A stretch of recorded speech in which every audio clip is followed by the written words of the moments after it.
Planning Commission meeting for Tuesday, September 7th, 2021. And I'm going to call the meeting to order. And our first agenda item is the Pledge of Allegiance. And let's see, Joe, would you do the Pledge of Allegiance for us? Certainly. Thank you. I pledge allegiance to the flag of the United States of America and to the republic for which it stands, one nation, under God, indivisible, with liberty and justice for all. Thank you. Okay, second item on the agenda is audience comments. Is there any topics that are not on tonight's agenda that someone wants to talk about?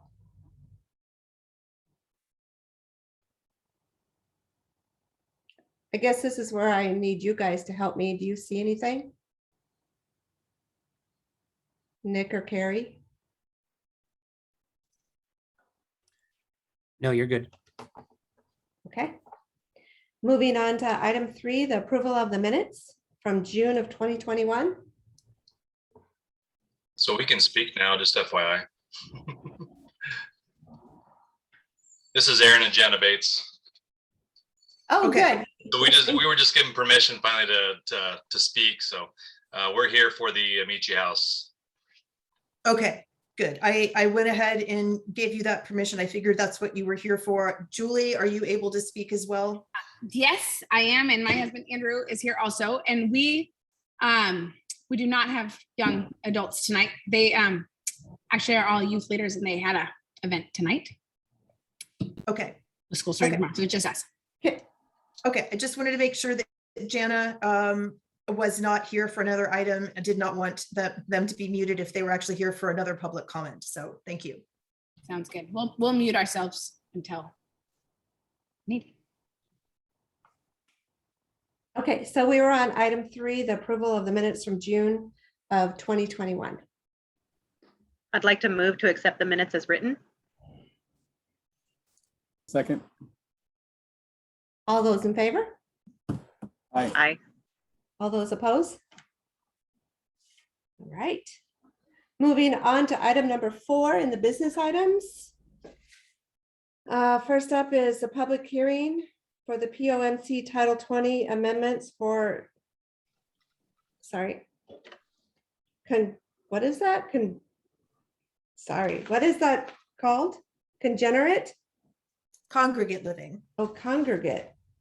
I guess I put my glasses on. Obviously. All right. All right. Do you want to talk about it, Carrie? Yeah, just to give a brief introduction about this. What happened was this spring, the proponents of Amici House, which is a nonprofit organization, they're proposing a congregate living facility for young people. They purchased the former church building, which is located downtown at 902 DeKalb Street. There's a couple of photos in your packet that show the building and where it's located downtown. And this location is within the boundaries of the city downtown Sub-area plan, which was adopted a couple of months later.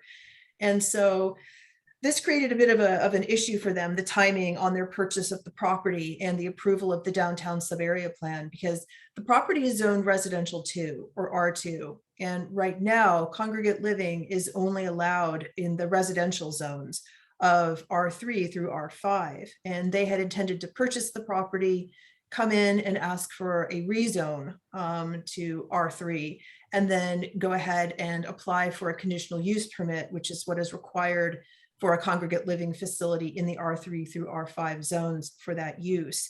But the fact that the downtown Sub-area plan was approved so quickly after they purchased the property, that threw a wrench into their plans, because the downtown Sub-area plan is incorporated into the comp plan by reference. It becomes part of that plan. And so to amend anything in that plan, including the land use designations and zoning, you have to do a comp plan amendment. And our comp plan amendment for 2021 have already been established on the docket and adopted by council, so which we can't change. So unfortunately, it would be 2022 before they could come in and ask for any amendment to the downtown Sub-area plan, to change that land use designation and zoning just for that one site, with no guarantee that council would approve it. So that's a long time for them to hold that property and not have any idea if they can use it for the purpose they intended it for. So there's an alternative to that, which is to request that we amend our zoning code to allow R2 to have congregate living as a conditional use there as well. So it would be R2 through R5 that would allow congregate living as a conditional use. And so we took this to the land use committee a couple of months ago with Amici House's proposal that was included in your packet. They had a full description in there that they had prepared for their conditional use permit. It's really helpful. It has all the background information about what they propose, how it would operate, everything about the facility.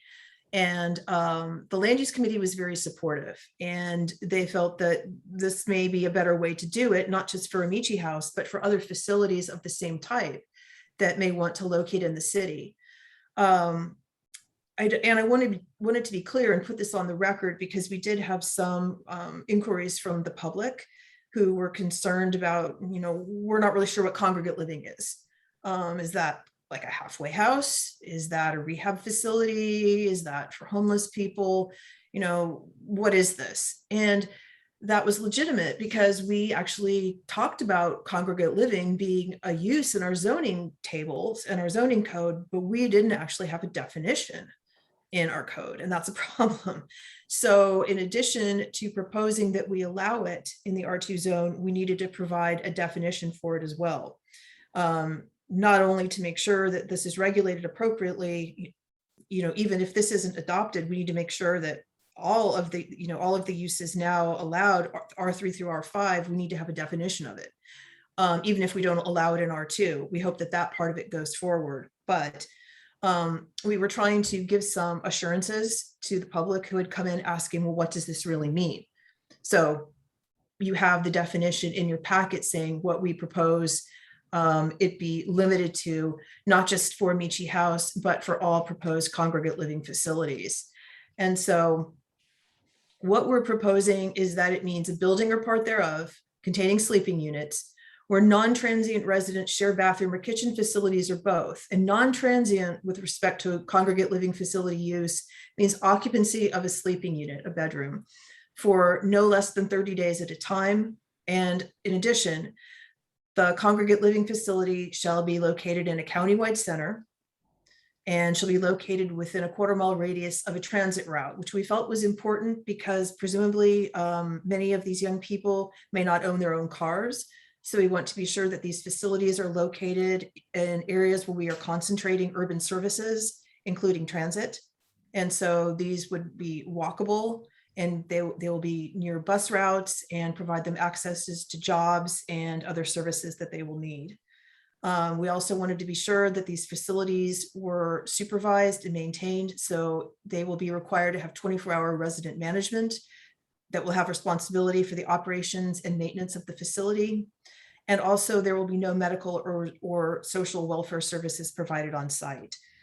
So these will not be rehab facilities or, any type of social rehab or a homeless shelter. That is not what these are intended for. These are for young adults getting out into the working world, looking for affordable housing while they get established. This is quite a different proposition. So what we're proposing to do is to add this definition to PMC 2012. That's our definition section. And then we'll be amending one line in POMC 2039. That's our use provisions.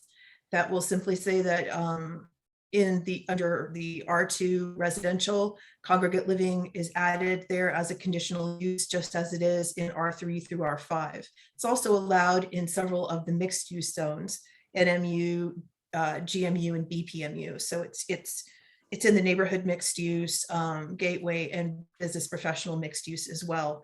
But we're just focusing right now on adding it to the residential use section. And so I think that gives kind of an overview of what's being proposed. I think it would probably be helpful to call on Ms. Kane and see if there's anything she wants to add to that summary that would maybe give a more full or clear picture of the proposal. But that's pretty much it for DCD summary, unless you have additional questions. So first I want to back up real quick. So is this Julie and Andrew Kane both bringing this forward? Yes, and the Bates. Okay, so I have no idea if this means anything, but I just want to be transparent and say that I work with Andrew Kane. Okay. Thank you. Mhm. Nick, is that something that you believe that Annette should recuse herself on if taking a vote? I believe that she could choose to, but it's not required in this case because this is not a quasi judicial type of setting. We're simply making a recommendation to the city council, and it's on the record. And typically what you would do, Annette, is ask if any members of the public who are attending would like to raise the issue of a conflict of interest. And seeing as how there are no other members of the public here, it's noted on the record and we can proceed. Okay, thank you. Thank you.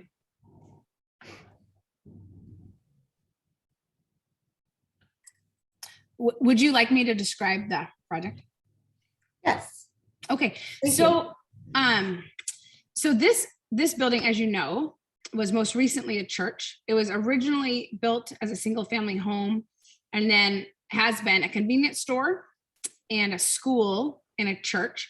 So it's not a traditional church building. If you haven't seen, I just want to describe it a little bit. It's stacked 3 stories high. It's a 10,000 square foot building that goes almost lot line to lot line adjacent to Clayton Park.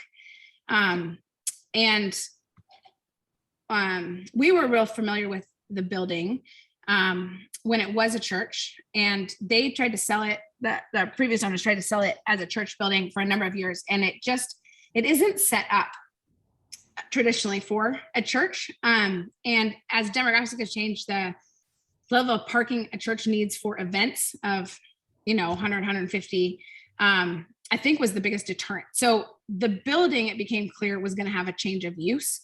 And so when we looked at it, we have been working with young adults for a lot of years. And we've been in Porter about 15 years, and just really I've seen a need for young adults graduated from high school who are continuing education at OC, TCC, starting apprenticeships at the shipyard, the kind of that stage of life from about 18, but graduated from high school through mid 20s to have affordable housing if they want to stay.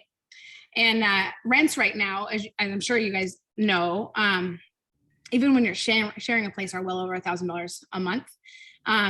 And a lot of these young adults, if they went, say, a 4-year college track, would be living in a facility kind of like this, where they would either have meal plans or have a kitchen that they share. They'd have common space in each area that they share, and essentially rent a bedroom. And that is kind of the picture we want for this house, but not on a college campus. For young adults who are staying and starting their careers, starting apprentices, or finishing their education, to have an affordable place to live in Port Orchard. And so this building, just as we started looking at it, looked perfect for it, because churches have big kitchens. It has a big kitchen. It has a big common room on each floor. It has classrooms or offices on each floor, kind of surrounding the common space, that are easily converted to bedrooms. It has bathroom space on each floor and in the common areas. It will eventually take some conversion because it doesn't have showers.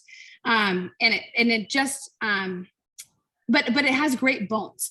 And rather than scraping a project and starting anew, this is a building that can be remodeled for a great use in Port Orchard to provide affordable housing, provide community for young adults. So after you graduate from South, you've had this, or wherever you graduate from in this area, you've had this great social environment. And then oftentimes young adults are feeling very isolated. So we want to provide actually an intentional community with the supports that they need to be successful in their next steps in an affordable way. And we just think this building is perfectly located and perfectly situated for that. I do want to mention on carrying on the report, we do sound like a nonprofit. We're actually not structured as a nonprofit. We're just an LLC. We may at some point become a nonprofit, but we are just structured as an LLC, which is what we put together kind of quickly to buy the property. And so just to clarify that. So that's really the project. We are currently zoned R2, which is, a detached house, a single family house. And so we've been working with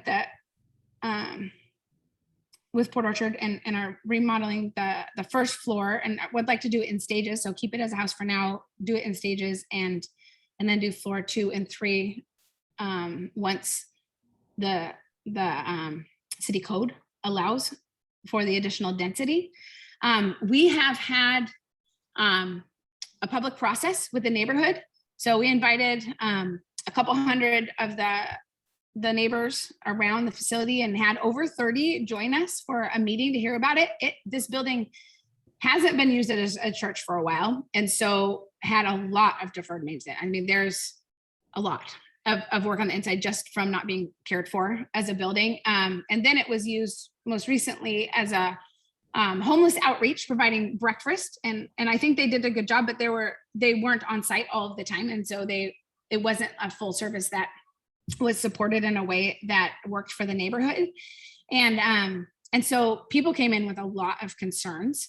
And so when we had over 30 neighbors come, and we just had a great meeting of 2.5 hours. And when we left, I believe 100% of the people that were there were not only in favor of it, but excited about it. And wanting to bring cookies to the young adults and hire them to do their lawns and yard work. And I mean, I actually think we were just really excited from the neighborhood. And we've had just a lot of conversations since then with a lot of support for the idea.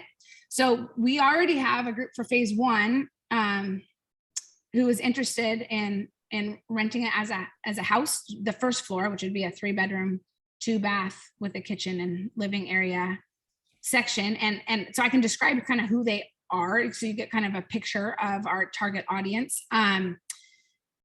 So all 6 of them are young men, graduated from 1 to 4 years out of South Kitsap High School, who are, we have 1 electrician apprentice, we have 2 at the shipyard, we have 1 who has been kind of bouncing around between education programs and just signed on as a youth pastor, and 1 that's commuting over to Seattle. So being 2 blocks from the foot ferry is really attractive to them. Being able to walk to shops and stuff downtown is a fun, and the waterfront and parks, and it, is attractive to them. Living in community is really attractive to them. And then we've priced it. It will be about $600. We might start at $500 because we're still doing some remodeling stuff, but $600 a bed includes your utilities and everything. So it's just a lot less expensive than you can find for an apartment, and you get a workout room, big living space, community areas, a big commercial type kitchen, so that's kind of a picture of what we're trying to create for affordable housing for Port Orchard and the need that we're trying to kind of solve with this. Does anyone have any questions? Or do any of our partners want to add anything to that?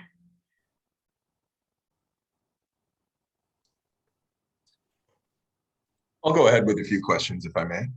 Yeah. And I apologize if this is in the packet. What is the total anticipated capacity of the facility? The maximum capacity would be 40. So 40 young adults. I think we will have 12-month leases is our plan, go August 1st to July 31st. But the chances of us being full all the time is probably low, because it's a young adult community and lots of things change in the middle of the year, but 40 is our max. And then what qualifies someone to be one of your clients? So between, I think I know we're starting at 18 because everyone needs to be graduate from high school and an adult. And I think 26 will be our top. We've talked about going 10 years to 28. So in that age group, we will have a pretty stringent application process because you need to want to live in a community and be a part of that community. And we are imposing a number of rules that won't be what everyone wants. For instance, it's going to be a dry house. So no alcohol, no smoking of any kind in the house. We are not having them sign a moral code. So you don't, if you want to go down and have a drink at a bar, that's okay. Our culture is don't come back drunk. But the reason is we're gonna have 18, 19, 20-year-olds and that would be hard to monitor, right? So we're just gonna have none in our house. We're also in a neighborhood. And so we want to be respectful to our neighbors. And this is not a frat house. I just want to be really clear that it's a community we're living in, and there will be a lot of guidelines to that. So that's like one example of a rule. Quiet hours is a rule, so that we're good neighbors. But we want to go farther than that. And the culture that we're trying to set forth is we are trying to guide young adults in being great citizens. And so we want them to be volunteering in the community. We want them to be taking care of their neighborhood. We plan to give back to the house. So they have a fund to take care of their neighborhood. So, elderly lady down the street can't get to the grocery store. They go do that for them. Someone needs their lawn mowed. They go do that to them. So our application process is actually focused on not have you done a lot of volunteering, but are you willing to come into this culture and be a part of it? Thanks. This is exciting and offers opportunities for affordable housing for youth, which is impressive. Are there any other organizations with which your LLC is affiliated? Church groups, nonprofits, anything else? Nothing officially. We are all involved in a lot of organizations. But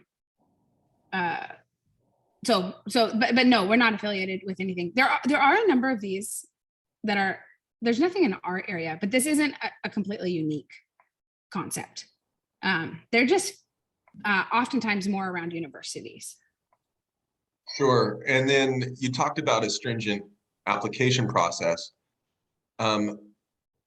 What are some things that someone might not pass your application process for? Why would you turn someone away who could afford the living and, is relatively, can make the payment and they're a fine citizen? What are the disqualifications? I think it's about them buying into the lifestyle expectations, including the service. This is Andrew, by the way, Julie's husband. I think that's the key, is we want a community unified around some common values. And so it's about buying into the values, not about keeping people out. So if people want to be in and they're willing to buy into living in a certain way that includes service and keeping a dry house, then it's going to be a house that would work for them. And so you talk about values. I'll just keep asking questions because we're looking at making it an exception to code. When it comes to these values, do you anticipate that are these values related to religion? Do they have any implication on sexual orientation, that kind of thing? We are coming at it from a Christian perspective, modeling it after housing that is often around Christian universities, although there's houses around University of Washington and Western and that. So yes, it will be an intentional community that is growing towards learning about Jesus. That is not a requirement, though. That is something that you just need to be open to in the community and not against. Does that make sense? In other words, we're not signing a statement of faith in our opinion, not to go theologically, but in our opinion, everyone's kind of in a path and on a process.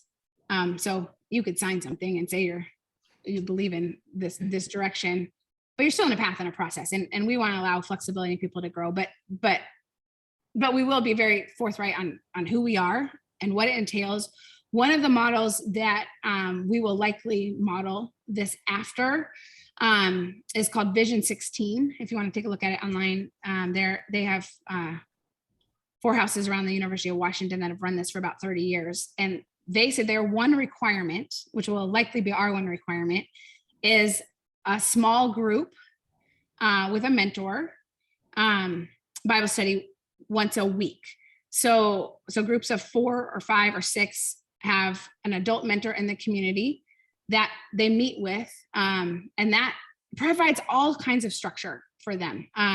Help with school, help staying to a career, help with life situations and transitioning, finances to your own, and all of those things on your own. So that is likely a structure that we will adopt. In addition to that, we will have all sorts of fun for them as far as events and retreats and those kinds of things that intentionally build community. So it's important to understand, kind of to understand our project is it's not a boarding house.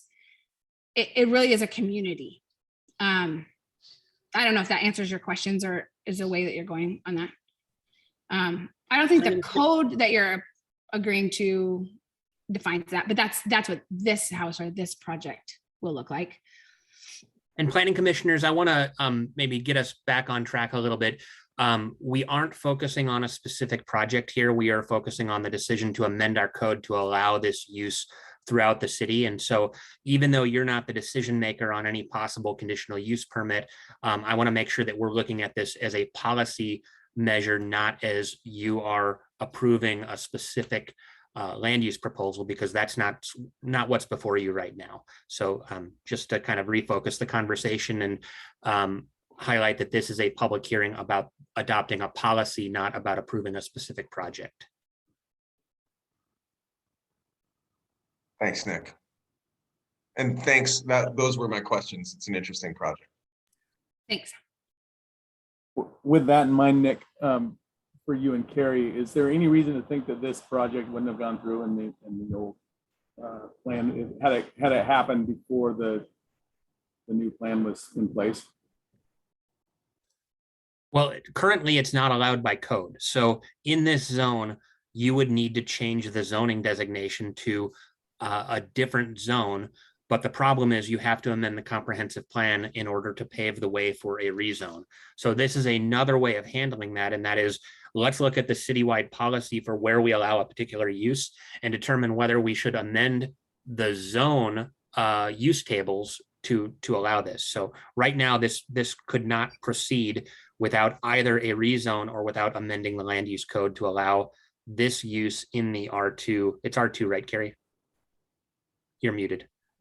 Right now it's R2 and it would have to be rezoned to R3, but that's not possible now, just a straight rezone, because now that it's part of the adopted downtown sub-area plan, it also requires a comp plan amendment.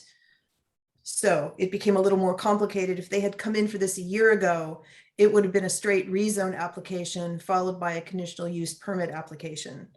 But now there's the additional layer thrown in of having to do a comp plan amendment as well, which puts them back an entire year into 2022 to even apply. Which was kind of my point, was if there would have been a year ago and they'd have done this, then we wouldn't even be having the discussion. We wouldn't be a part of it. It was just gone through zoning, correct?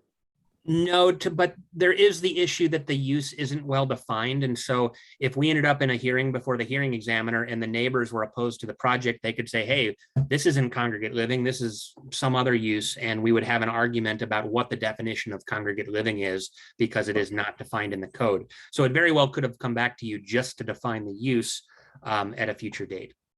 Okay. So Thank you. what is it that, so if I had a house with 4 bedrooms in it, and I rented out each one of those bedrooms, where is that not, would that not be allowed in an R2 either? I mean, what has changed what has bumped this up? Having a house with roommates is different than leasing out a large building to, dozens of individuals. So I think that if you just have a rental house and 4 unrelated people are living together, it's still just a rental house. I will note that the code does limit it to 4. So you can only have 4 unrelated parties living in a single family dwelling in Port Orchard, just so you know. That is part of the code. Actually, I think some of those limitations on home occupancy that are kind of random and arbitrary have been overturned by courts, and I think maybe by the legislature as well. But you know, if that's still in code, we probably need to clean that up. But we did at least used to have some restrictions like that.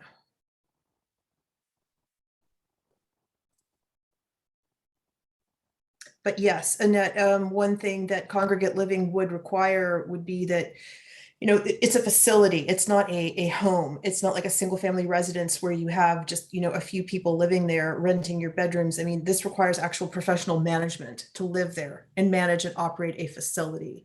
So that's definitely not something that you would be having in your house when you just rented it out a couple of bedrooms. So what about the homes that are up? I think there's one up on Taylor somewhere that is for disabled people that, and they have someone living there that oversees it. Is that different too? There's adult family homes and group homes, which are regulated under state statutes. And so they have very clear definitions in state law, and they're a different use code. I think if it's just a single family home that is less than 6 people, I believe it's considered a group home in that circumstance. And I think that it's an adult family home. And I think a group home can be up to 8 people, if I remember correctly. Okay, thanks. Is there any more questions for Julie or Andrew? So hearing none, I will open up the public hearing. And is there anybody to comment? I can't see. No, there are no other members of the public. Okay, so I'll close the public hearing. Well, and before you close it, I assume that the participants here would like to speak in favor of the proposal on the record. So you want to give them an opportunity to say, yes, we support this code change, and get that into the record. I thought that's what they did, but okay. So I'll open it back up. I'll officially say for Andrew and I that yes, we do support this code change. Yes, and I will for Jana and myself. We definitely support it. Any other supports? All right, so I'm going to close the public hearing. And then does the Planning Commission want to take a vote?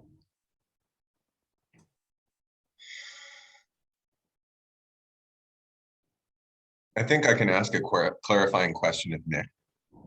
So we're looking at a couple of exceptions to data code, right? And this is one of them. And then there's a separate issue from land use related to transitional housing and shelters. Is that correct? That's a separate issue we're going to discuss. Correct, but I wouldn't characterize these as exceptions to the code. We are amending the code to change the meaning of the code. We're not creating an exception. Sure. Okay.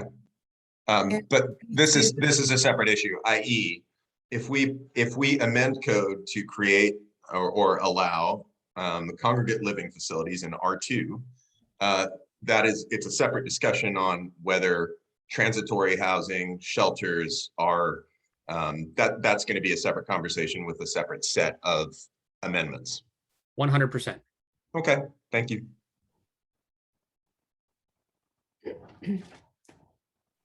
Is there a motion? Yeah, I can make a motion. Okay.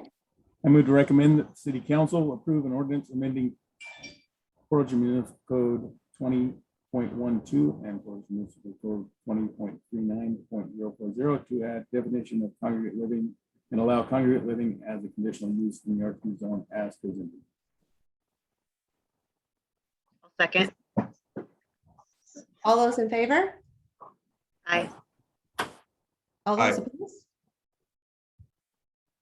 All right, looks like it moves forward. Thank you. If you guys have feedback for it, email me. I'd love to hear your thoughts. Yeah, we appreciate your time. Thanks. Thank you for coming tonight. Yeah, thank you.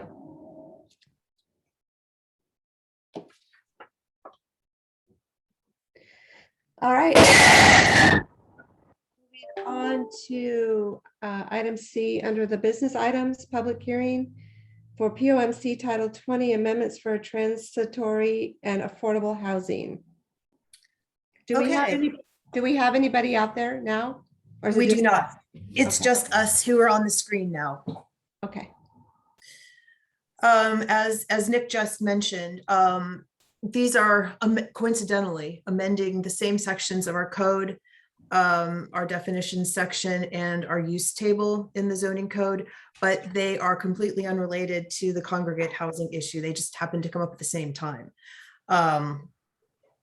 So DCD became aware earlier in the summer that all the way back in 2019, the legislature had adopted a requirement that cities cannot prohibit permanent supportive housing in any areas or any zones where multifamily housing is permitted. And then this year, the legislature got really involved, really concerned with all kinds of issues about homelessness and affordable housing and trying to prevent people from becoming homeless. And so they put further changes into the statutes to say that cities shall not prohibit transitional housing or permanent supportive housing in any zones in which residential units or hotels are allowed. And we also cannot prohibit indoor emergency shelters or indoor emergency housing in any zones in which hotels are allowed. There's a couple of exceptions for that, but mostly it's saying that, we have to allow it anywhere that hotels are allowed. So for all of these things, it's either already gone into effect or it's going into effect as of September 30th. So our timeline to respond to these legislative requirements either has already passed or it's coming up within a couple of weeks and we needed to go ahead and respond to it. These are mandates. They are in the Growth Management Act. We don't really have any way to say, no, we don't want to do it or to argue for any kind of out or variance against it. We simply have to amend our code to respond to it.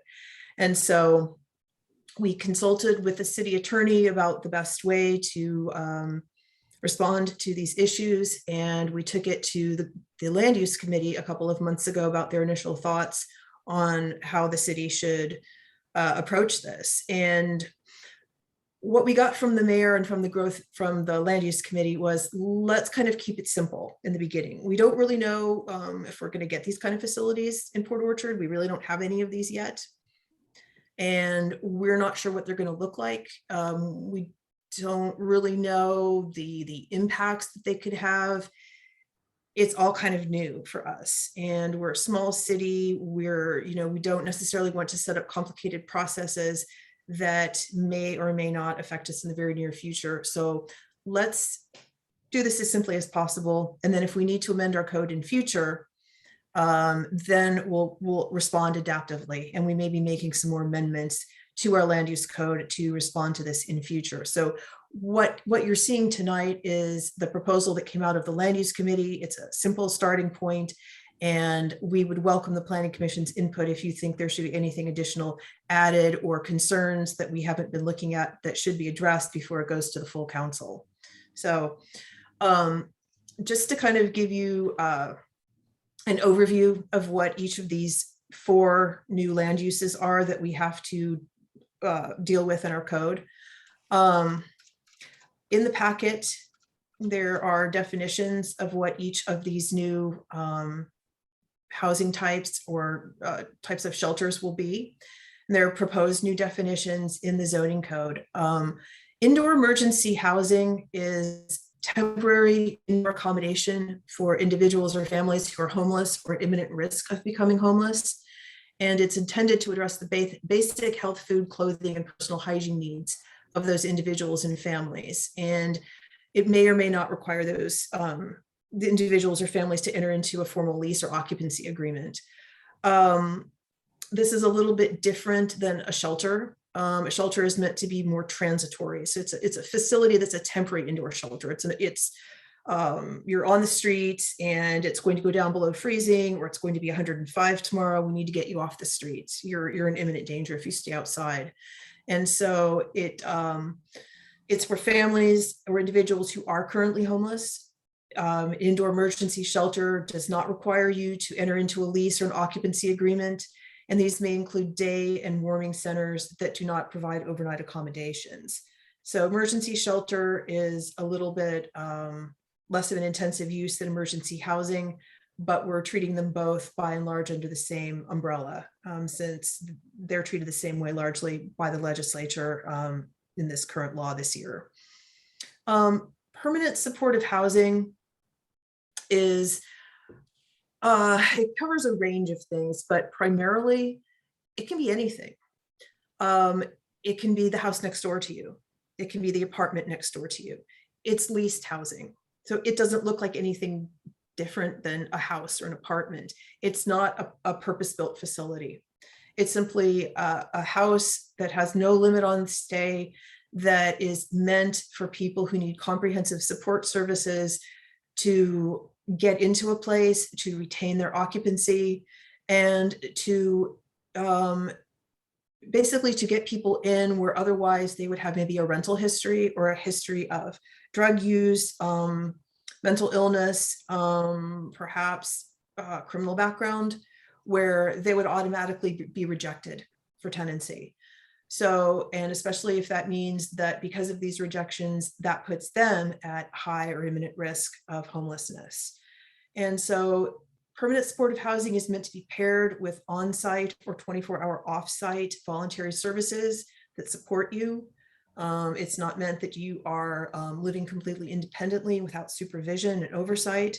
So the whole point is to keep you independently, or not independently, but under a supervised program, living for a relatively lengthy period of time so that you have an established track record as a tenant. You're able to function well in that environment and then move on eventually into independent living.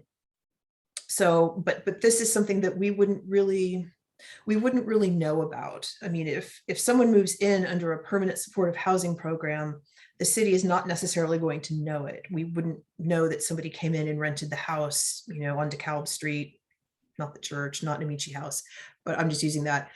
You know, we wouldn't know. So this one is going to be a little bit harder for us to regulate. Anyway, so that is something that we have to address it, but it's going to be a little bit different from these other facilities that are going to look more like facilities that are purpose-built or purposely adapted for use for homelessness and for working with people who have behavioral or mental difficulties. Transitional housing is a facility that provides housing and supportive services to homeless persons or families for up to 2 years, and that has as its purpose facilitating the movement of homeless persons and families into independent living. So there are a couple of places like this that I'm familiar with in Kitsap County. I'm familiar with a women's shelter that's in Paulsbo. This would be considered a form of transitional housing. That it's a shelter for victims of domestic violence. It shelters women and their children. So that's one type of transitional housing. There are other types, certainly, but it's definitely a facility. That one actually has like little duplexes and a couple of cottages around a social center. So again, it's more of a purpose-built or intentionally developed facility for this purpose. All of the definitions that we've included in here, we have not developed those ourselves. These come directly from state law. We felt that those could be the most easily defended if anyone challenged them. We didn't try to amend them or adapt them in any way for, you know, make them specific to Port Orchard. That is something that the Planning Commission and the City Council can discuss if you want to make any potential additions or changes to these proposed definitions. We can talk about that. We just went straight with state law as being the easiest thing to implement at this point. And then in the use table in your code on the second page, we added these under the residential uses. And what we did for indoor emergency housing and indoor emergency shelter, we added both of these Oops, what happened to my, Carrie, is it possible for you to share your screen? yeah, I should be able to do that. Okay, thank you. Let's see. Share screen, screen 2. Okay, can you see my screen? Yes, thank you. Yeah, let me get down to that section.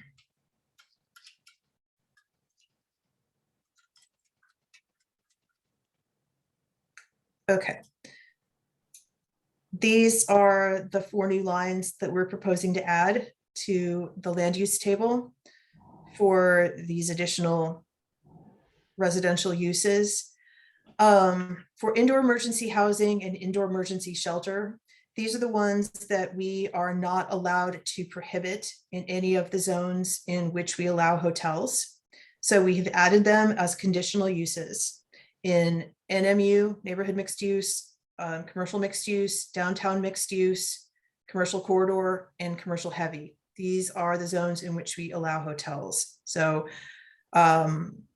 we're only allowing them in those zones. We're not proposing to expand it beyond the minimum required by the legislature. The land use committee was, let's do again, what we're required to do by the legislature. Let's not go beyond that at this point. Let's see if anyone comes in with a proposal and let's see how it goes. And then if necessary, we could maybe expand it further. Maybe we'll actually add some limitations on it if we need to. But let's just put that in there and see how that goes. Again, that's something that the Planning Commission may want to discuss. Permanent supportive housing and transitional housing. As you can see, permanent supportive housing, the Land Use Committee recommended that we just allow these straight out permitted in all of the zones, all of the residential, mixed use, and commercial zones. That's consistent with the legislative requirement that they be allowed in all zones in which residential units and hotels are allowed. The reason they felt we should just go ahead and say permitted is because when we're dealing with someone coming in to an existing apartment, existing house, it's going to be very hard for the city to know whether this is actually what this property is being used for. We don't really have a process of regulating this through the city. We wouldn't necessarily know that a lease has been signed by somebody who is participating in a permanent supportive housing program. And, there were a couple on the land use committee who were concerned because in the county, I believe there have been some issues of occupancy, where there have been maybe a lot of people put into one house. And that has created some problems with parking and noise and just some other stuff going on with the neighbors that hasn't really been ideal. But again, there are other ways to regulate, parking out in the street and noise and things like that, especially if you have a homeowners association, it's going to regulate what you do in your front yard. So their recommendation was, let's just go ahead and approve it. We may need to add some, conditions to the zoning code later about spacing of such housing, because you can do that. Maximum occupancy, we may be able to do that. Other things, but right now they didn't want to do that.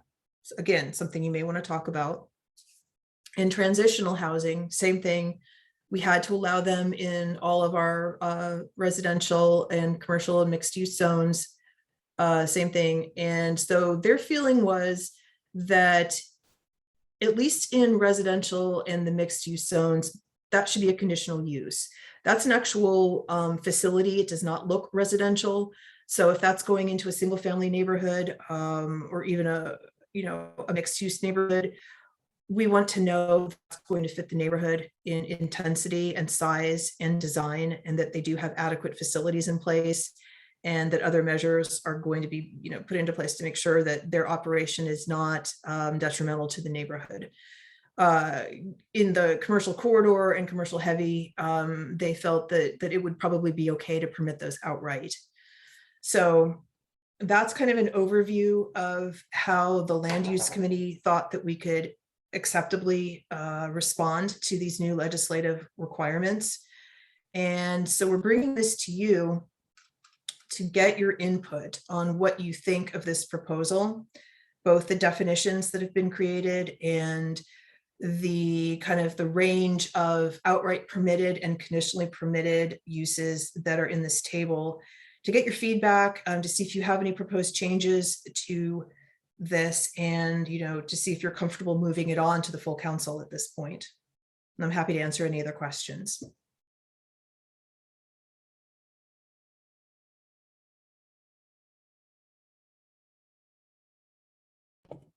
Who's on the land use committee?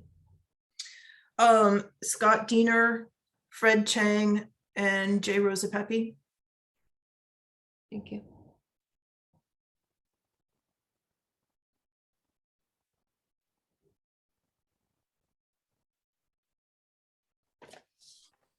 Anybody have any questions? No, I mean, this is something that we have to do in order to comply with state law, right? Correct.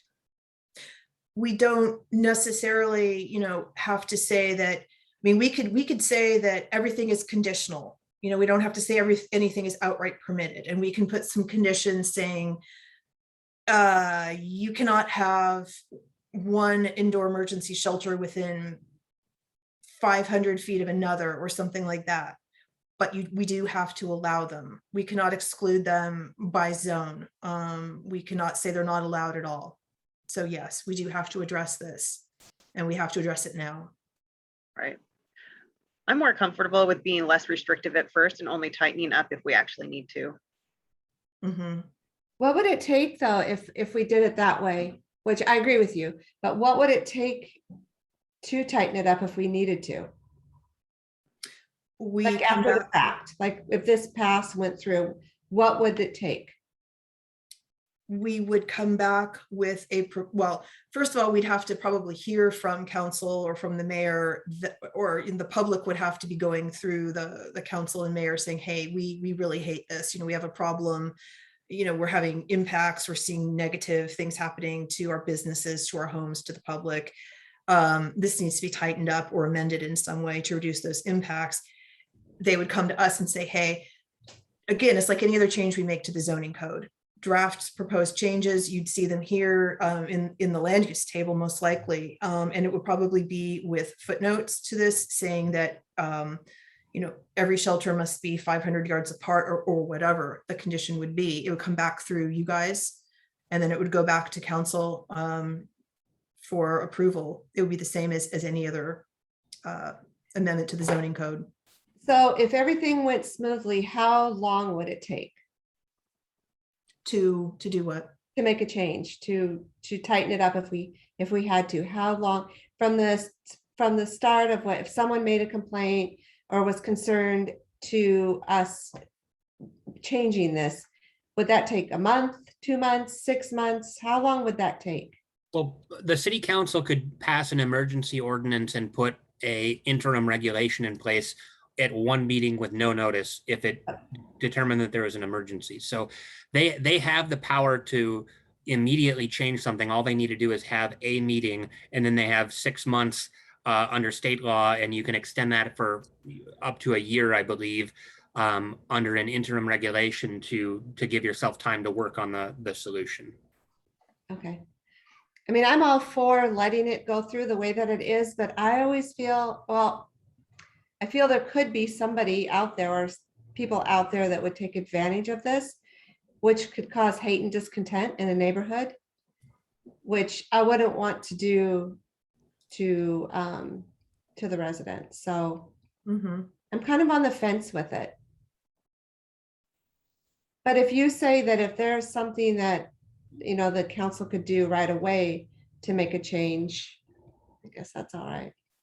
Yeah, I would say the only exception is that if somebody submits a building permit application to establish one of these uses, they're going to vest to the development regulations, and we have to process that permit regardless of what council does. So once an application is filed, we can't undo that, but we can prevent future applications from coming in by taking action to amend the regulations. Any interim regulation would still have to be consistent with state law, or we could get appealed. So There's not a ton that you can do, but you could certainly change the P to a C for permanent supportive housing, or even amend the zoning map to change the boundary of one of the zones where this is allowed if you detect that there's going to be a problem somewhere. But that would all have to be on the advice of the city attorney if we were theoretically going to take an action like that. And of course, because most of these uses are conditional in all of the zones that they're approved in, the conditions that you're going to be applying to each one are going to be site specific. They're going to be individually assessed, and the conditions are going to be individually written as appropriate for the intensity of the use, the size, the location, the impacts they're proposed to have. It's not one size fits all. So we would be looking at each project individually. And that's kind of the good thing about not having a requirement like, it has to be 500 feet apart. It's this, it's that. If we can just look at each one individually and condition it appropriately for its location and the impacts we think it's going to have, hopefully we can try to limit those through the approval process instead of just relying solely on code. So, that's one thing. We do have that tool. Okay, thank you. Nick and Carrie, is permanent supportive housing things like halfway houses for people with criminal backgrounds coming out and, say moving into a home in a neighborhood, or elder care, homes being used for elder care, that kind of thing? It would not be considered like an elder care home. I believe that's what Nick was talking about before, about certain types of homes that are licensed by the state, assisted living homes, nursing homes, group homes. All of those have definitions in state law and are required to be under state license. So this is more designed to get people into existing housing where they are currently discriminated against, because landlords tend to look at your application and they run your background check and like, you've had a bankruptcy, or, you were convicted of something 10 years ago, or, I looked you up and I saw in the paper that you were arrested for drugs 10 years ago or whatever. I don't want to rent to you. And so they're saying that if you're in a program for permanent supportive housing, we can't prevent you from doing this within our city. We can't prevent permanent supportive housing from being here. So if a program comes in, they lease an apartment and it's going to be used to house a person who has this problem where they can't find housing anywhere, we can't stop this. But again, it's not meant to be a facility where people come in to get medical treatment. It's not a detox facility. It's not rehab. It's not that kind of place. I don't know if that really helps. And Carrie, just to clarify, this does not include sex offenders which are under secured high-risk social service facilities, correct? Absolutely not.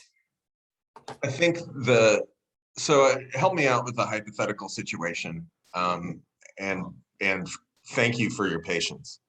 If there's a home and it's in a neighborhood and it's, R2, R3, and that home is purchased by an investor.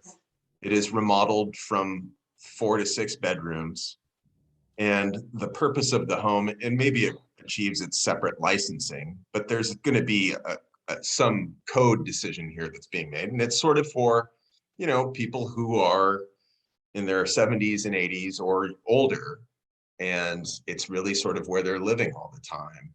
And it's a form of permanent supportive housing. Is that what we're permitting here? And we're saying it's permitted in the R2 without a conditional use permit under these recommended changes? No, I don't think that's the intent of this at all, because you're kind of focusing on the elderly and their needs for support and assistance. This is more focused on people who have behavioral or mental issues, or a criminal history. I mean, there certainly can be elderly people with those issues. So I'm not saying you can have both, but this is not focused on an age group. This is focused on a group of people who have issues in their past that would keep them from being desirable renters, and they're at risk of homelessness because of their past, and they can't find anywhere to live. Okay, I Isn't was zoning in on the physical health condition. Okay, thanks. Is- So it has to be a combination of health issues with being at risk for homelessness? Yes, it could be, it's behavioral health or physical health. And physical health can be addiction. So Isn't this kind of like what's happening in Tacoma and Seattle, where they're taking over these hotels, these old hotels and motels? And they're putting residents, like the homeless people, in those to give them temporary housing? Isn't this similar what we're talking about? that could happen. So in other words, like the Vista Motel, I know that I have a lot of homeless families that are there. So this could happen Well, downtown in that hotel, or it could happen in your neighbor's house where they have a bunch of people like that. Or I don't want to say like that, it's not what I mean. People Okay. that are in transitional housing. we have to remember that one thing, of course, is you're talking about a hotel, and putting a bunch of people in it. Just remember, of course, that based on the zoning, you can't build a hotel in R2. Right. Yeah. But so I was just saying that's kind of that's the families that would be in these houses are the same type of families that are living in these hotels now. Well, I It think is- the hotel is a emergency shelter. So the hotels that are being purchased in Seattle fall under that category of emergency shelter.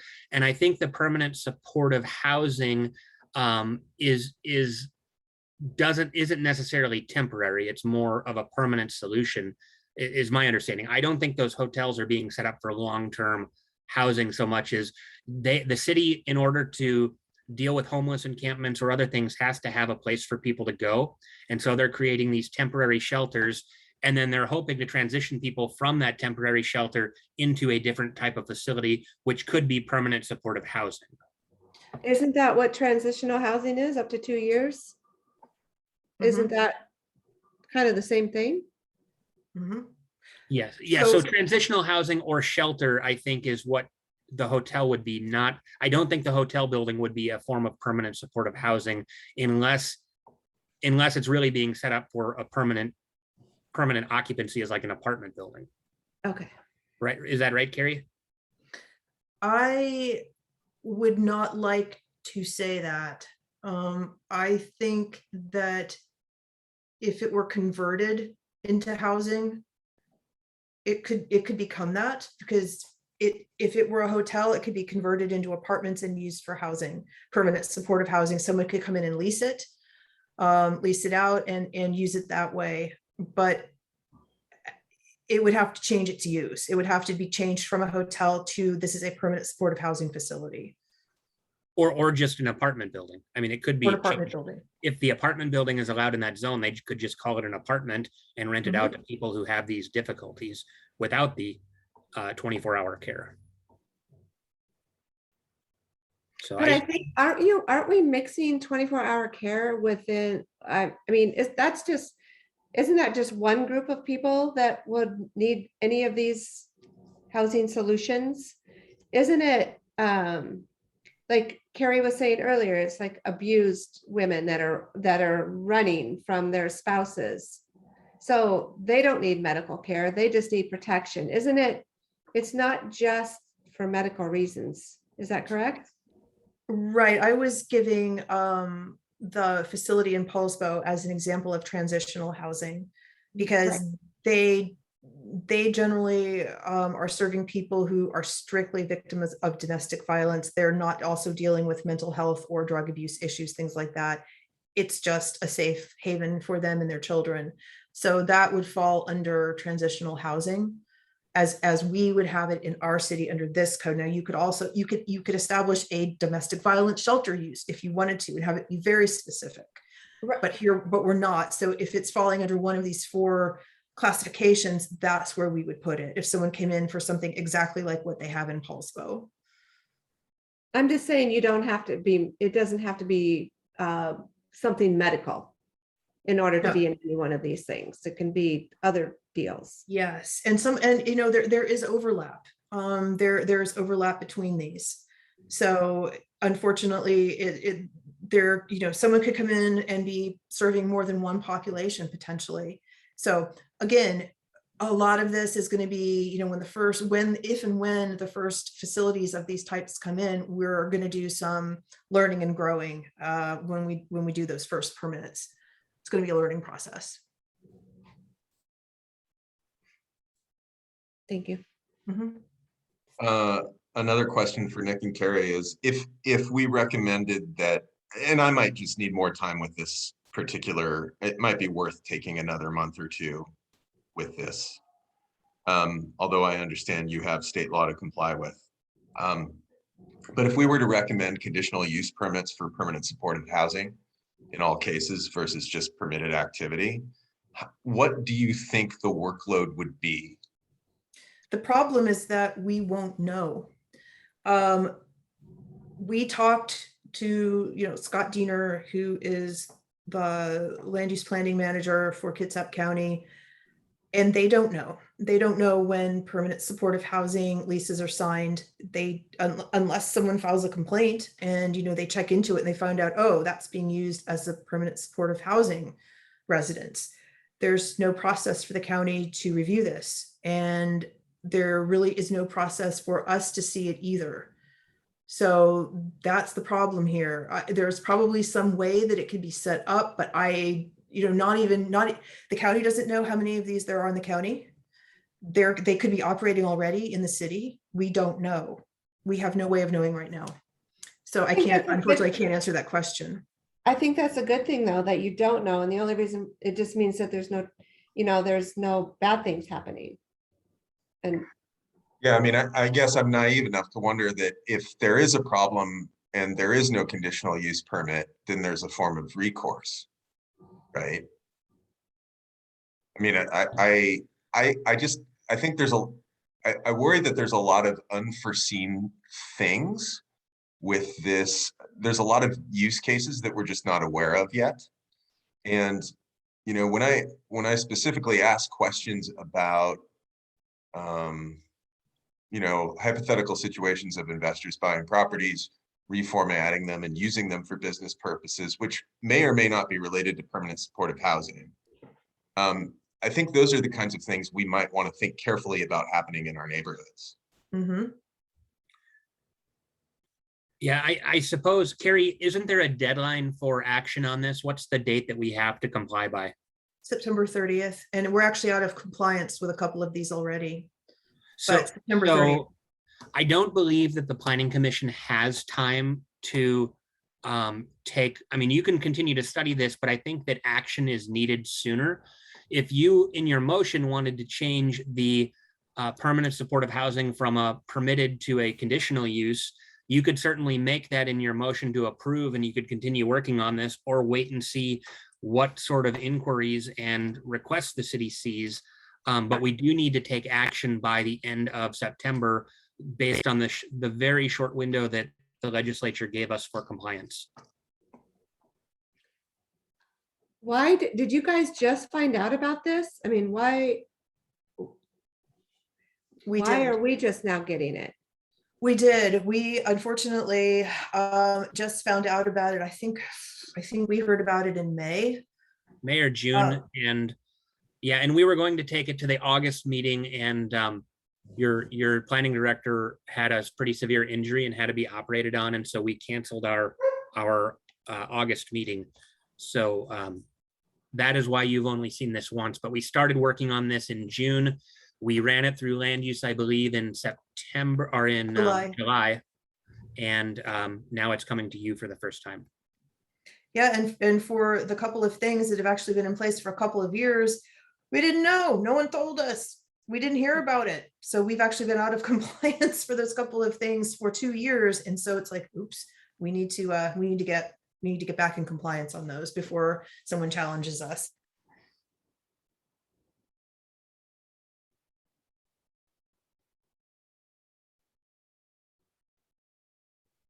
What if we don't move it forward? What happens? Does the council then just decide what they want to do, or what happens? I think what could end up happening is somebody could apply for one of these uses. We would deny it because our code doesn't allow it, and then we would be appealed and could have financial damages for being out of compliance with state law. But I have not consulted our attorney about what happens there. That's just me speculating as a non-attorney. So I believe that we will need to take some form of action by June 30th to avoid legal risk of appeals. September 30th or June? Yeah. September 30th, sorry. I'm But also, if we don't feel comfortable with it and we don't want to do it, I don't know, can the council just make a decision on their own, or do they have to have something from us? I guess that's what I'm asking. And not that we're going to do that. It's a clarifying question. Well, you could recommend not taking action, and we could take that recommendation to the council and put it on the council to make the decision. But I think they would rather have positive input from the planning commission on how this should be resolved. I think the main requirement is that you hold the public hearing on it. And if you choose not to recommend it, the city council can still act. It's just not with a recommendation from the planning commission. And this is officially the public hearing right now, right? Right. I don't believe we've opened the public hearing because nobody's Okay. here, but we still need to open and close the hearing and take testimony if anybody has shown up in the meeting. Okay. But I think the only step back that we could potentially take at this point is to change the permanent supportive housing from a P to a C in all zones, as well as the transitional housing. I don't know, Carrie, we're allowed to do that in the commercial corridor and commercial heavy zones too, right? yes. And so those two changes as part of your recommendation could go to the city council just saying, hey, we really don't understand what this is going to look like, and we would rather be safe than have a project come in that is really disruptive or causes problems. So if we recommended with a C, then there could be conditions set on some of these. Yeah, each permit would be considered individually before the hearing examiner. So there would be a public hearing on the permit. And then the hearing examiner has to make a recommendation or has to make a decision to approve with conditions or deny the application based on whether it meets the code and the conditional use permit criteria, which I think there's 4 or 5 criteria that have to be met in order to issue a conditional use permit. And Carrie, I don't believe we provided those, but if it's helpful, I can share that on my screen. The conditional use permit criteria aren't in the packet, right? No, they're not. And putting conditions on it doesn't go against the state's mandate at all. No. And I've also pulled up on the screen the section. Oops, Nick took over. Sorry, go ahead and reshare. Let's see. I also pulled up the section on the screen that said that the RCW provides that reasonable occupancy, spacing, and intensity of use requirements may be imposed on permanent supportive housing, transitional housing, indoor emergency housing, and indoor emergency shelters to protect public health and safety. So we could add additional requirements into the code. Like I was saying, they have to be a certain distance apart. You can't have more than 8 people living in a permanent supportive housing residence. You can't have a parking lot here. It's got to look like a single family parking, something like that. Again, the land use committee chose not to address this, but you could, and the council could. So, we have this ability provided here in the RCW to add this in code That's in addition to anything that you may do site by site or project by project through a CUP. So there are a couple of different avenues to putting additional restrictions or requirements on these types of facilities. And just so you know, I think the conditional use permit is probably better than putting individual additional criteria on the use, because we really don't know what the impact of these are going to be. When you have a conditional use permit, the hearing examiner has to find that in 20.50050 that section 1, conditions A through F have to be complied with, which includes the granting of the conditional use permit will not have a substantially greater adverse effect on health, safety, welfare of persons living or working in the area, and goes on and basically opens the door for the hearing examiner to impose mitigation on a project if the neighbors come in and suggest that this is going to somehow impact their neighborhood.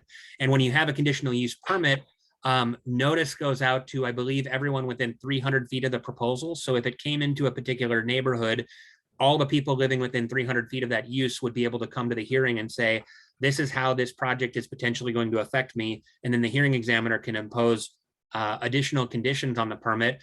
Maybe it's additional landscaping, screening, or fencing, or providing security, or the number of occupants that can be there based on the availability of parking. I mean, he can do any number of things so long as it complies with our code and also state and federal law.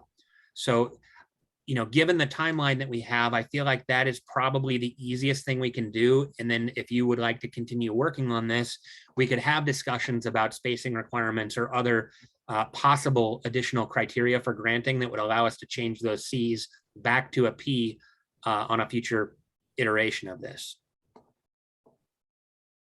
How much So- does the conditional use permit cost? It's, I believe, $1,300 plus. It depends whether it's exempt or not exempt from SEPA. If you have to do a SEPA checklist, I think there's an additional $250. Plus, you have to pay the bill for the hearing examiner, which can run anywhere from $1,500 up to $4,000 for the hearing examiner's time to conduct the hearing and write the decision. Okay, so if we end up imposing a conditional use permit, like I can almost guarantee that we're not going to have any supportive housing in Port Orchard, because every provider that I remember while working in social services is a nonprofit. Right. And that's why I think our long-term recommendation was not to have that as a conditional use.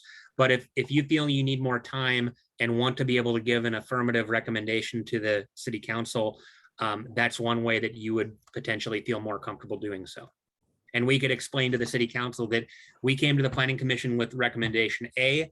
They felt like they needed more time, but we're facing a state deadline that, we don't have any more meetings in September. And so they said, for now, let's go with alternative B, and we will continue working on this, and we may come back with a different proposal in the future. But I'm more comfortable with proposal A, personally.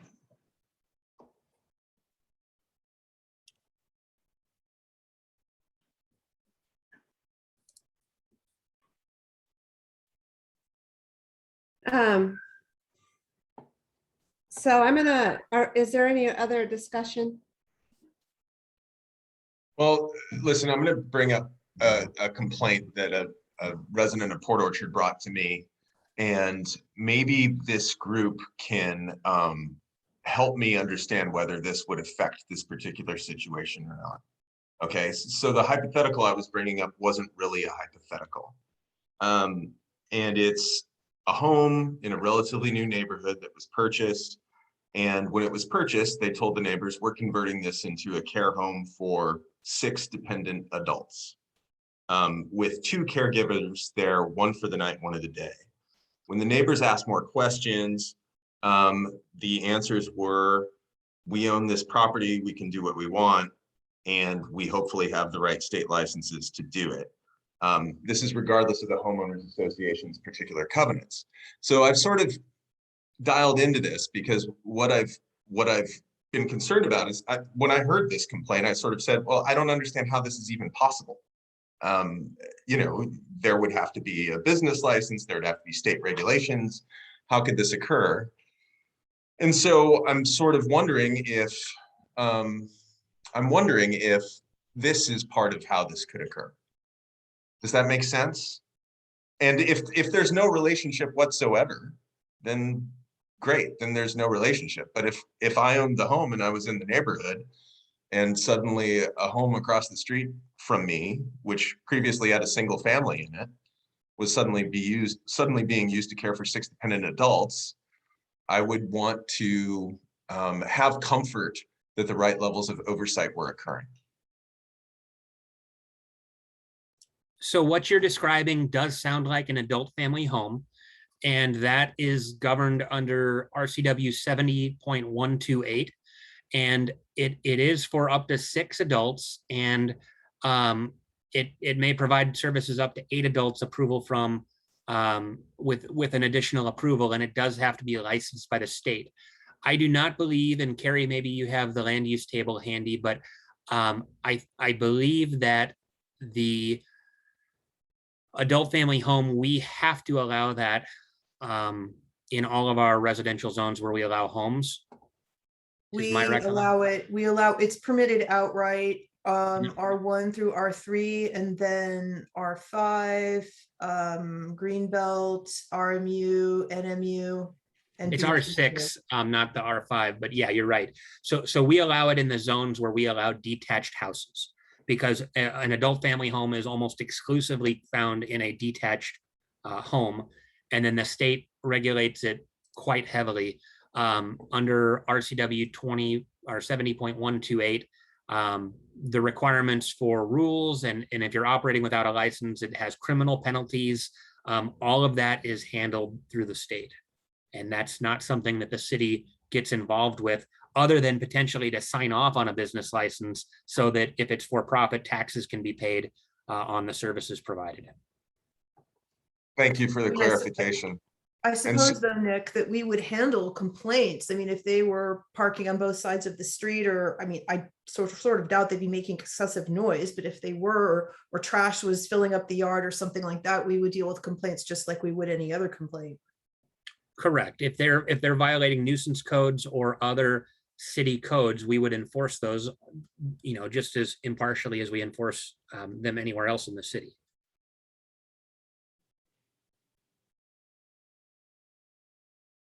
Thanks for the clarification. It sounds like the two issues aren't really related. But it sounds like it could be similar. I mean, it sounds like something like that could happen. I'm just on the fence because, I mean, we all have our own opinions of what we think should and shouldn't happen, but we also are here for representing the community as a whole. And that's why we sometimes, more people would show up to these so we could get some better understanding of what the community was feeling. But yeah, I guess if everybody else is comfortable with it, it's fine. I just worry about what happens with that one person that wants to be kind of a jerk in a neighborhood, and what recourse do the neighbors have? And I think that's what doesn't frustrate me. I mean, like, we need this housing, just like we need affordable housing or market rate housing. We need housing for everybody of all kinds of backgrounds, because we need to help solve our problem with homelessness.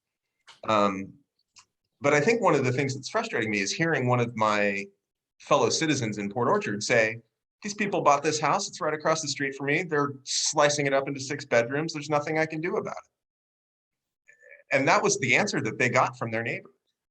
And so it's the unforeseen consequences that I'm struggling with, right? I understand that this is state law, we have to comply, and it's hard to track.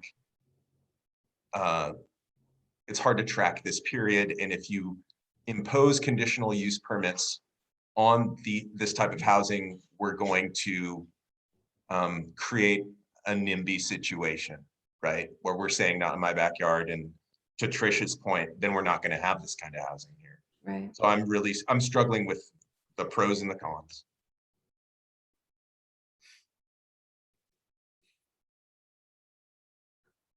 Anybody else have any comments? So I'm going to open the public hearing for transitory and affordable housing. Is there anybody in the audience, Carrie or Nick? No one from the public is here anymore. All right, then I'm going to close the public hearing and then we can make a recommendation.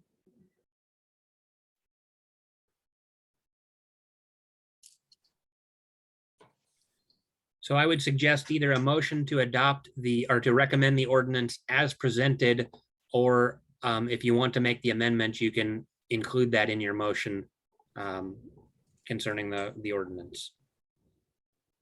You want us to read the whole amendment that you have, or the whole, you want us to, don't you? Okay, I'm gonna do it as you originally proposed, and you guys can disagree with me if you want, but I move to recommend that the city council approve an ordinance that amends Port Orchard Municipal Code 20.12 to add definitions of indoor emergency housing, indoor emergency shelter, permanent supportive housing, and transitional housing. That amends Port Orchard Municipal Code 20.39 to allow these uses as presented in the revised use table in accordance with the requirements of RCW 35A.21.430.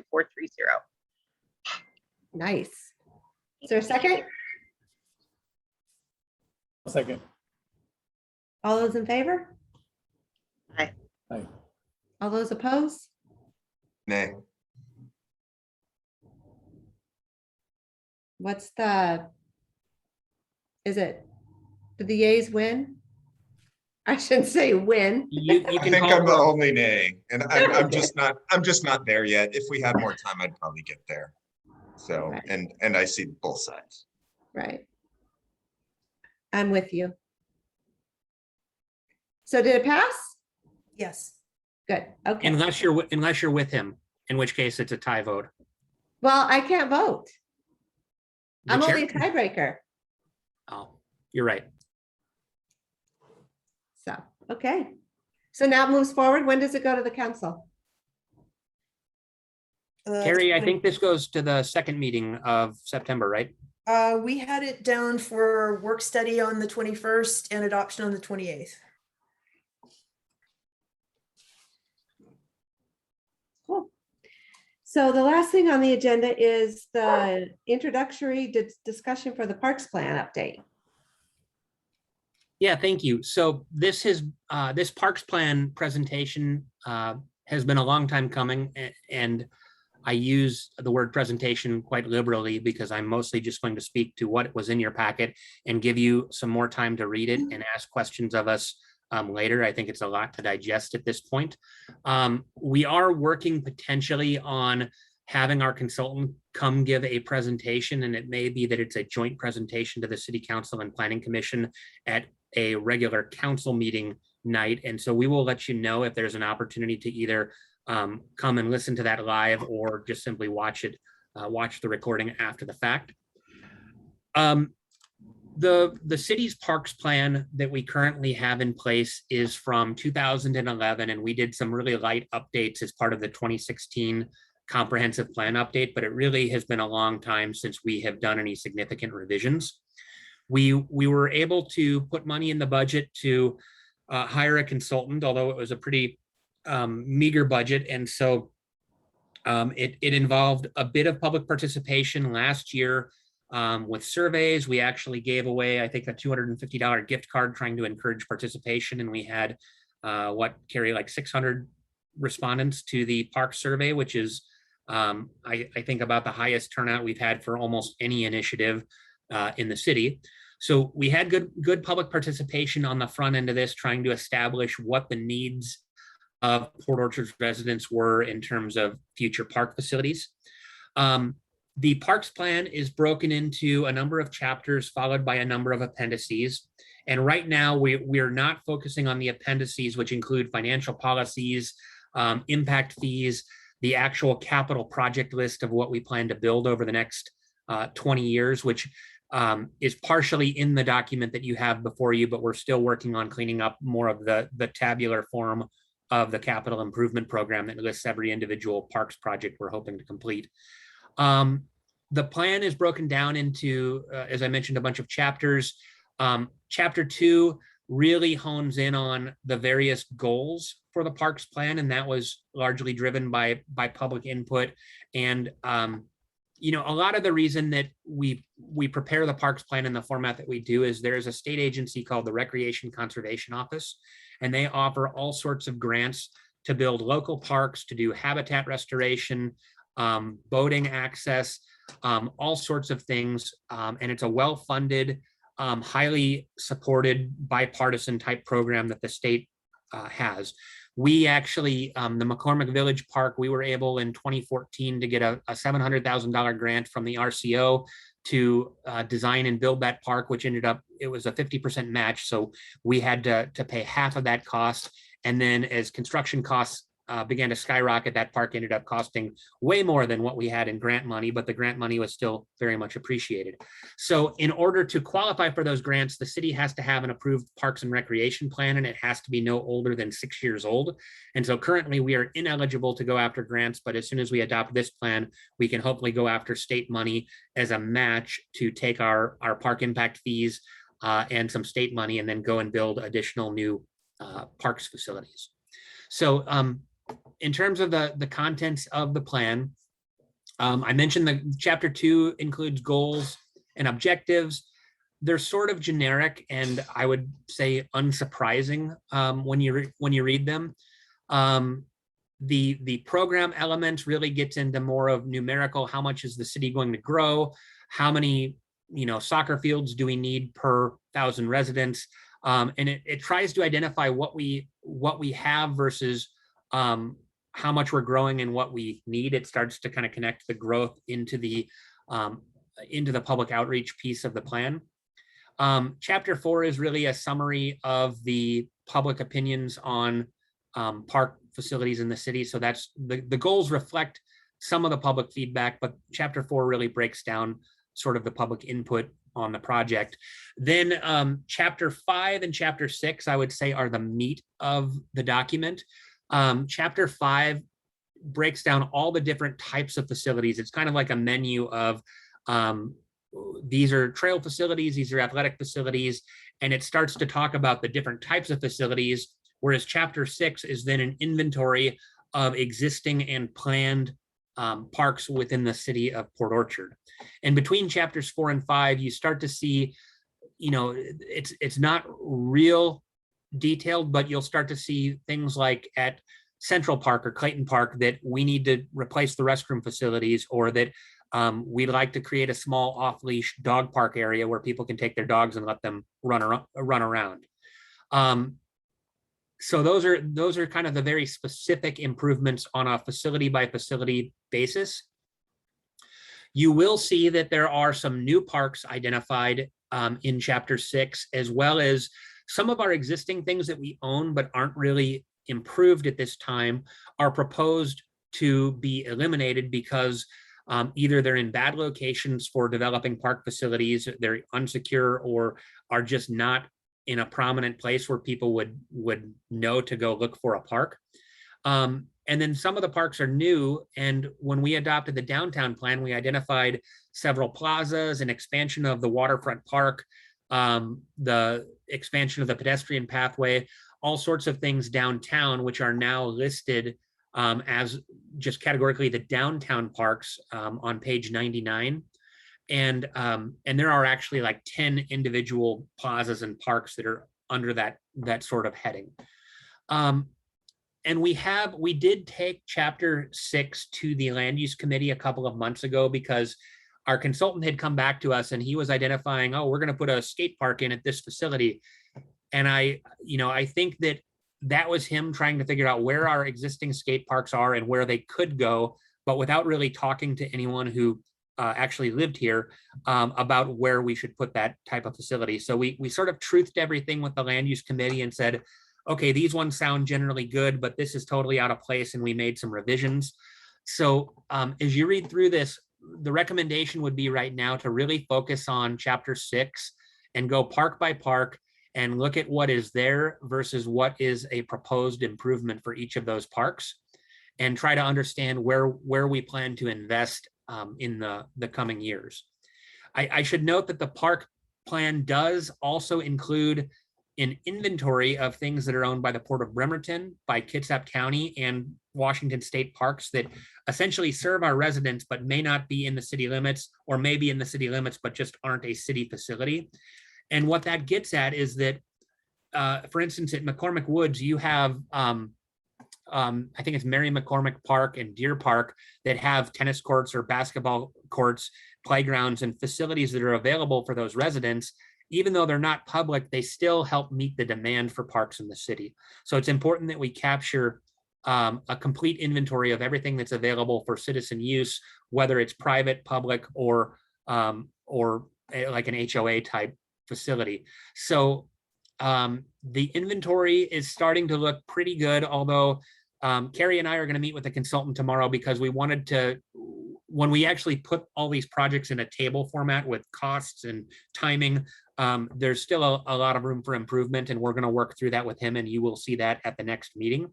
But we wanted to give you kind of a good month to start reviewing this. You have the opportunity, if you want to email Carrie and I any questions, or if you say, hey, this is totally wrong, why does the plan say this? It's an opportunity for you to reach out to us and provide that feedback. And unfortunately, this parks plan is part of our annual comprehensive plan amendment, which we originally hoped to have approved in June. And this parks plan has just been like an anchor keeping us from getting across the finish line. And our hope is still that we can move forward and have a final parks plan presentation and public hearing at the October meeting. But we realize that it's a really large document and it just may not get done, but it's also going to hold up other things that are on the to-do list for the city. And so I understand that we're putting you in a difficult position in terms of how much time you have to chew on this before we're hopefully going to have a public hearing and a vote. But if it has to be postponed, and if you need to push the comp plan to November, it can be done. It's just going to delay city council actions and other projects that we're trying to get to you. So that is all I have for now. Carrie, is there anything else that you wanted to add concerning what's in the packet? The only thing I would say is that, we had asked in the staff report if they could take some time, and this could be something that they do subsequent to this meeting, to look at the projects that are in the back of the plan, look through those and the proposed improvements to each of those parks, how we choose to prioritize those, the improvements, future improvements, and see if they have any suggestions about those, any additional improvements, any concerns or comments about those, and any, we still have time to incorporate any changes into the plan before it's finalized and before it goes to a hearing. So we would appreciate it if you do comments, if you'd get them back to Nick and I by email, or give us a phone call and talk to us about those in the next month. Yeah, and I would add that for, there's a few parks that were just sort of missed in the plan, in the capital improvement program, which also need a sheet in chapter 6. One of those is the Ruby Creek Park that was in our Ruby Creek subarea plan. And so our consultant didn't put that as a fact sheet that says we're going to build a regional park to serve this neighborhood. And I think that's because we don't own anything yet and it doesn't currently exist. So he needs a little bit more help understanding the things that are in the planning pipeline, which he got the message on what's going on downtown. He missed the message on that Ruby Creek park that we're hoping to build along Ruby Creek in that sub area. He's got a few other projects on the list right now. One of them he called for maybe building soccer fields out at Ross Point, and I don't think he looked at the topography or the critical areas map out there. And so we're saying, look, that just isn't possible. So we need to potentially identify a different location for soccer fields other than Ross Point. So we're trying to massage the list, and it will get better the next time you see this. And we may email you in a week or two with an updated project list and an updated chapter 5 and 6 that hopefully is a little bit closer to the mark. So can I ask a favor? Would it be possible for you guys to send it to us in paper form?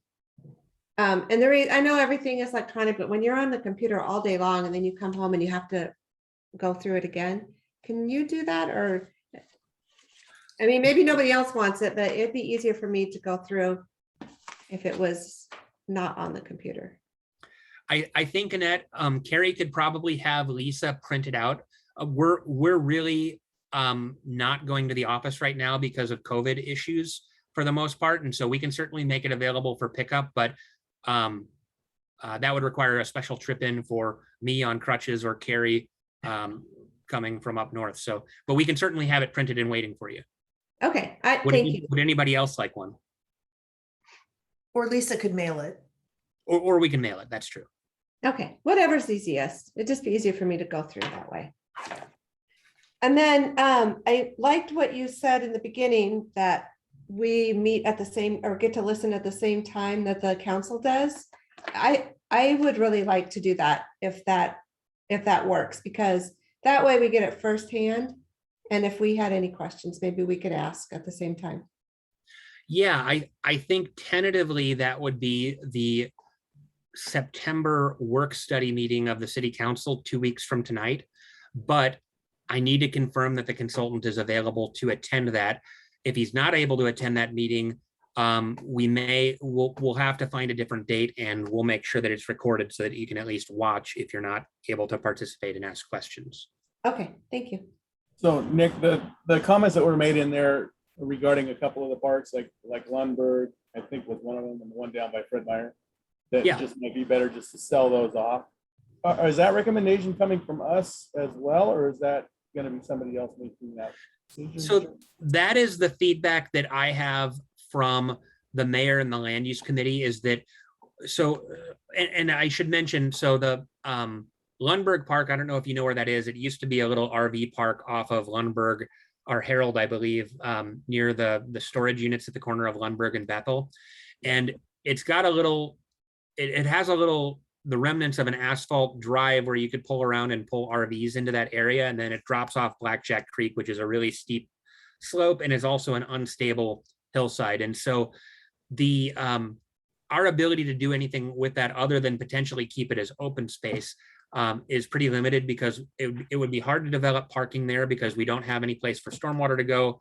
And it's just really kind of an out of the way park.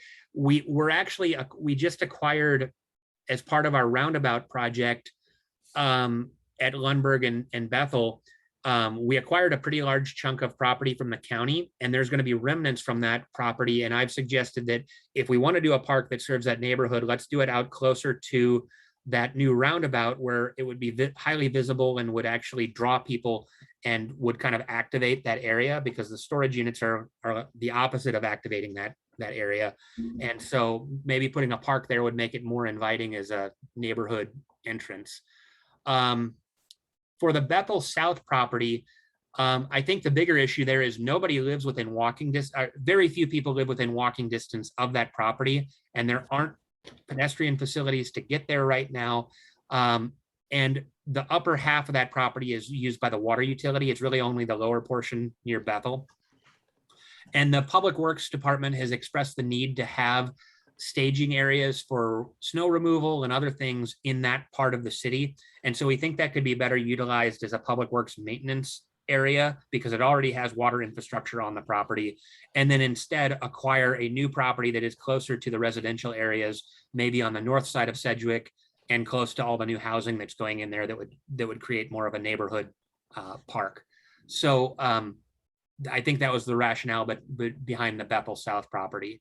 The other one that is being discussed is Paul Powers Park off of Sydney Avenue, where the old fire station was. And that facility is also proposed to become a public works maintenance facility. And we are in negotiation to buy a large piece of property near there and build a totally new park that also includes regional stormwater facilities, so that we can bring sidewalks to that whole neighborhood. And so the thought is that we will provide a park in that neighborhood at a different location as part of this other development. But having two parks in that neighborhood is a lot, and also prevents us from establishing, again, another public works sort of maintenance yard. And that fire station is already fully stacked with public works storage type equipment and materials. Okay. So we're already sort of using that facility for public works and parks. And you've got a lot of crime and other issues at Paul Powers because everything's hidden behind that old fire station. We get complaints about needles and all kinds of other things going on there. And it hasn't been a great park. Okay. And I know we can go way deep in the weeds on this thing, and this is just time to look it over. But the other question I had, the park downtown, my kids always called it the spin park, that had a proposal for a possible spray park, that type of stuff, and it's expanded. Does it go out into the parking lot then? It does. We're proposing to take, I believe, the first 2 rows of parking out of the commuter parking lot and expand that park and include the splash pad and additional amenities. And we did a concept plan for it a few years ago, but we're really waiting for the community event center on the other side of town to be set into motion before we can move on expanding Marina Park. But I think everybody agrees with the success of the McCormick splash pad. Having that sort of facility downtown would be just an absolute home run in terms of people being down to buy coffee and Sure. ice cream and support downtown businesses while their kids play. And commuter parking is not the best long-term use of our waterfront. And my dogs are play bowing and they might start barking, so I'm going to mute myself. Thanks, Nick. Isn't that down there, is that Port of Bremerton or is that the city's spin park? The existing park is Port of Bremerton, but the parking lot is the city's, except that we've traded it to Bremerton in some sort of lease deal. I don't have the details, where over at the marina, Bremerton is currently using city property and at the Marina Park, we're using their property or vice versa. I'm not quite sure how it works, but as soon as we develop the community event center and the parking changes near the marina, it's going to be reduced some in terms of the number of stalls. I believe that's going to unwind this parking sharing arrangement, and then that will pave the way for the park expansion to go forward. Oh, okay.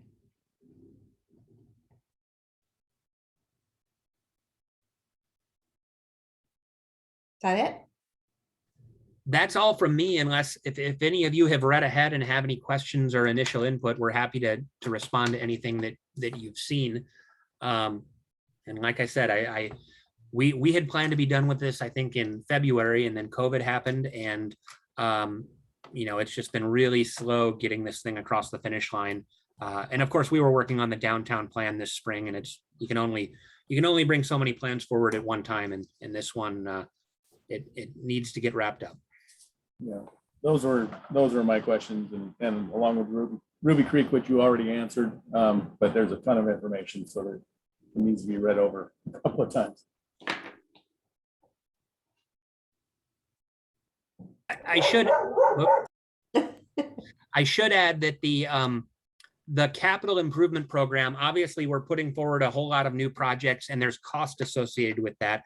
And this is likely going to drive a new higher park impact fee. So when new housing is developed, currently a single family home, I think, pays $811 towards park development. I would expect that this is going to drive that fee higher, though we haven't settled on an exact amount. And ultimately that's something that goes to the finance committee, not the planning commission, in terms of the impact fees. But the more projects you add to the list, the more that fee could potentially be increased in order to pay for projects. So a longer capital improvement program would be less impact fee, and a shorter list would be a lesser fee, and a longer list is going to be much higher. And I would not be surprised to see an impact fee between $2,000 and $3,000 per single family home, and something a little bit less for multifamily units, which typically have fewer persons per household.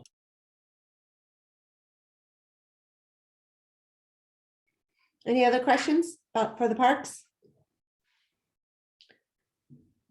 So I just have a question that I'm not looking to do this, or it's just a curiosity question. I was looking on some other cities the other day on their planning commission, just going over their stuff. And some of them have bylaws. Do we have bylaws? Yes, yes, you do. They're very old. Can you, No, we updated them a few years ago, can you, after I got here. can you just send them out to us? Just Sure. just to see, just to look at them? Sure, and they can always be amended. So yes, maybe they're maybe about 4 years old. So Isn't maybe that- it would be a good time to take a look at them again. Mhm. Okay. And then some other ones had, also they had like mission statements.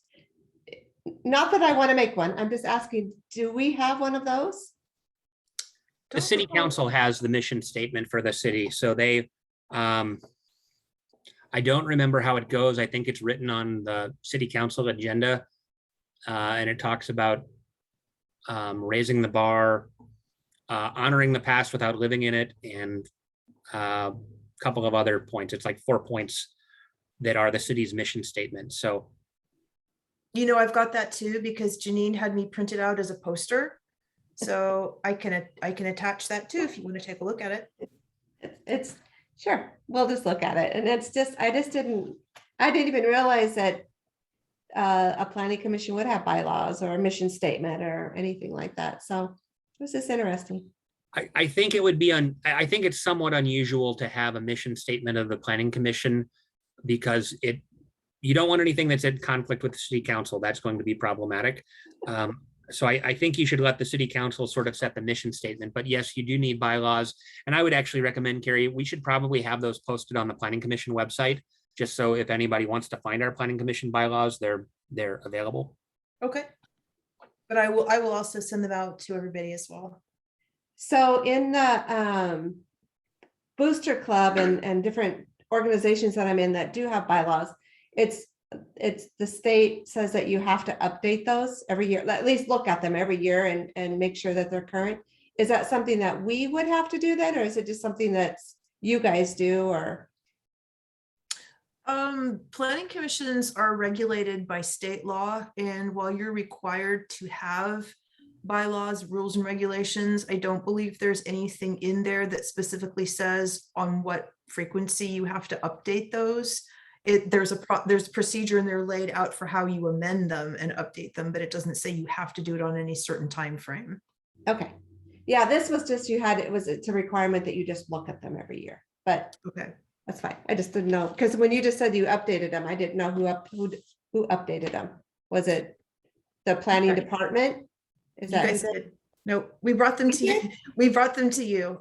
We had made a couple of changes. It was to do with a quorum, and there were a couple of other administrative things. And it was not too long ago after I started working here. Oh, So about I 4 must or have 5 years gone. ago. I don't Yeah. remember that. Okay. I Anyway, appreciate sorry your to take up memory. everybody's time. It was just a curiosity question. I don't know. I think you get extra credit if you bring up bylaws and you're interested in them, Annette. So I'm not, I'm not interested. I just didn't know if we had any. So, okay, well, thank you so much, you guys. So we will see you in October. Is there an October meeting? Yes, Okay, perfect. Hope you feel better, Nick. thank you. thanks, everybody. See you guys. Bye. Bye-bye. Right.